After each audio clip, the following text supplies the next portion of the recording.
Salut et bienvenue sur la troisième vidéo de cette série. Si tu te souviens bien, dans les deux dernières vidéos, on a vu un concept important. Deux vecteurs forment toujours un parallélogramme. Le sujet de cette vidéo est donc de voir les différentes propriétés de ce parallélogramme. On va donc énoncer ici trois théorèmes qui seront aussi prouvés. Pour tout comprendre dans cette vidéo, il faut que tu maîtrises les astuces vues jusqu'à maintenant, à savoir 1 à 6. Alors comme je viens de le dire, deux vecteurs, quels qu'ils soient, forment toujours un parallélogramme. Pour le voir, il suffit de joindre leur origine.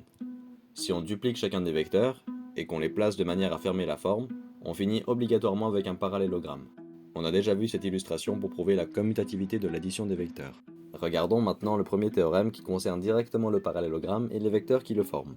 Il nous dit que dans un quadrilatère, si les deux côtés opposés sont égaux, en taille et en direction, donc parallèles, alors les deux autres aussi.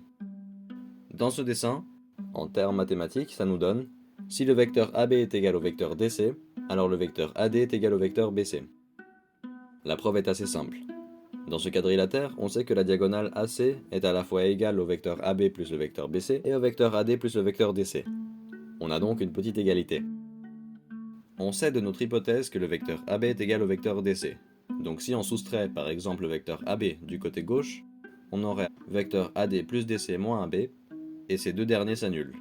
On finit donc avec ce que l'on voulait. En conclusion, si dans un quadrilatère les deux côtés opposés sont égaux en taille et en direction, alors les deux autres le sont aussi. Encore autrement dit, attention c'est important, si dans un quadrilatère les deux côtés opposés sont égaux en taille et en direction, le quadrilatère est un parallélogramme. Tu l'auras compris, commencer par dire si vecteur AB égale DC, alors, trois petits points, revient à dire si nous sommes face à un parallélogramme, alors, trois petits points. C'est l'astuce numéro 7. Le prochain théorème concerne le lien entre les côtés du parallélogramme et les points milieux de ces diagonales. Dans ce dessin, les points M et N sont les points milieux des diagonales AC et DB. Si tu as bien dessiné le parallélogramme de ton côté, les points M et N coïncident. Et c'est précisément ce que l'on cherche à prouver. Ici par exemple, à nouveau, on va utiliser une origine O. Elle est externe au dessin pour qu'il soit plus compréhensible. Ce théorème nous dit que si on est face à un parallélogramme, alors le vecteur qui part de n'importe quel point, ici O, et qui finit au point milieu d'une de ces diagonales, est égal au vecteur qui part de ce même point O, et qui finit au point milieu de la deuxième diagonale.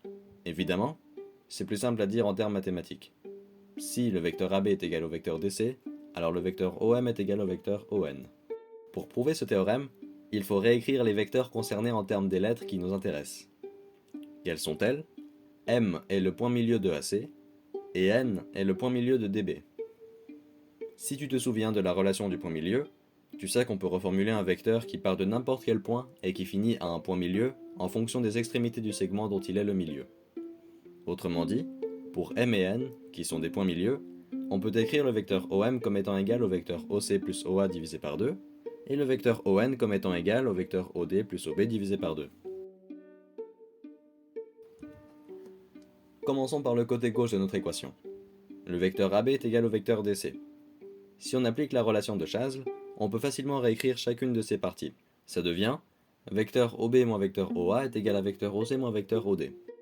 Tu verras avec le temps que tu peux facilement faire cette étape sans trop réfléchir tant que tu as bien choisi l'origine O, ou quoi que soit son nom, pour qu'elle t'arrange dans la preuve. Maintenant, on peut ajouter le vecteur OA et le vecteur OD des deux côtés, puisque je le rappelle, c'est les vecteurs qu'on cherche. On se retrouve avec vecteur OB moins OA plus vecteur OA plus OD, qui est égal au vecteur OC moins le vecteur OD, plus le vecteur OA plus le vecteur OD.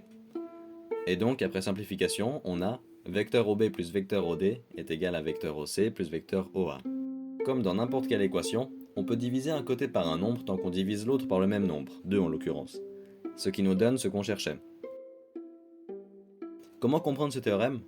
La première partie, vecteur AB égale vecteur DC, peut être traduite par dans un parallélogramme, car, selon le premier théorème de cette vidéo, il suffit que les vecteurs opposés soient égaux pour pouvoir affirmer que la forme face à laquelle on est un parallélogramme. La deuxième partie nous dit qu'alors les diagonales se rejoignent en un point, et c'est leur point milieu. Maintenant, on va voir un théorème assez étonnant, c'est le théorème de Varignon. Ce qui est étonnant, c'est de trouver une figure qui a des propriétés exactes, parfaites même, dans un quadrilatère quelconque. Selon ce théorème, si on lie les 4 points milieux des côtés d'un quadrilatère quelconque, on finit avec un parallélogramme. Reste maintenant à le prouver. Dans un quadrilatère ABCD quelconque, on nomme les 4 points milieux de ses côtés IJKL. Maintenant, pour le prouver, il faut établir notre point de départ. On vient de voir à 2 reprises qu'il suffit que les 2 vecteurs qui forment les côtés opposés d'un quadrilatère soient égaux pour affirmer que c'est un parallélogramme. Le parallélogramme qu'on cherche est théoriquement formé par les points IJKL, donc il nous manque plus qu'à prouver que le vecteur IJ est égal au vecteur LK, par exemple. La méthode pour le prouver est toujours la même. On va reformuler ces termes. La particularité de ces points, c'est que c'est des points milieux. Cependant, ici, utiliser la relation du point milieu ne sera pas le plus pratique parce que ça compliquerait les calculs.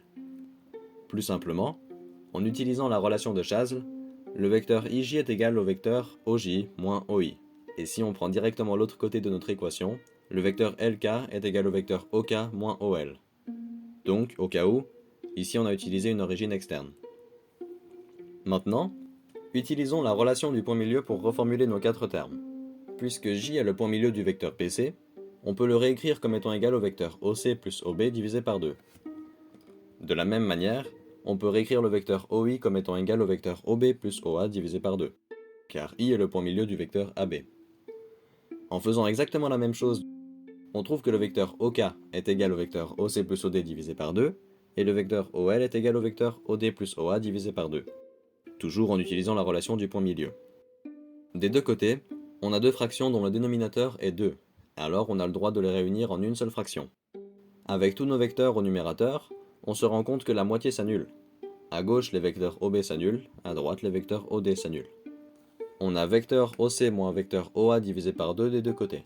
Donc, en effet, les vecteurs IJ et LK sont égaux puisqu'on finit avec cette égalité. Mais au numérateur, on a une soustraction qu'on peut simplifier à l'aide de la relation de Chasles. Les vecteurs OC moins OA donnent le vecteur AC. Donc, des 2 côtés, on a le vecteur AC sur 2. Sur notre dessin, qu'est-ce que le vecteur AC ? C'est la diagonale de notre quadrilatère quelconque.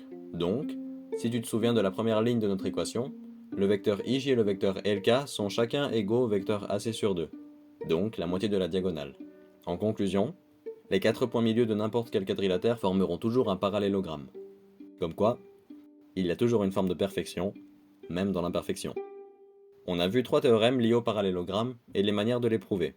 Maintenant, je vais te proposer un théorème, et pour t'entraîner, tu peux essayer de le prouver. J'énoncerai une preuve possible dans la prochaine vidéo. On a un parallélogramme ABCD, puis un second parallélogramme AECF. Il faut prouver que le quadrilatère EBFD est un parallélogramme. Pour le prouver, tu peux t'inspirer des preuves et des méthodes que l'on vient de voir. Petit indice, pour réussir à le prouver, l'origine que tu utiliseras n'a pas besoin d'être un point O externe au dessin. À toi de regarder en fonction de quel point, qui est déjà sur le dessin, tu veux reformuler les vecteurs.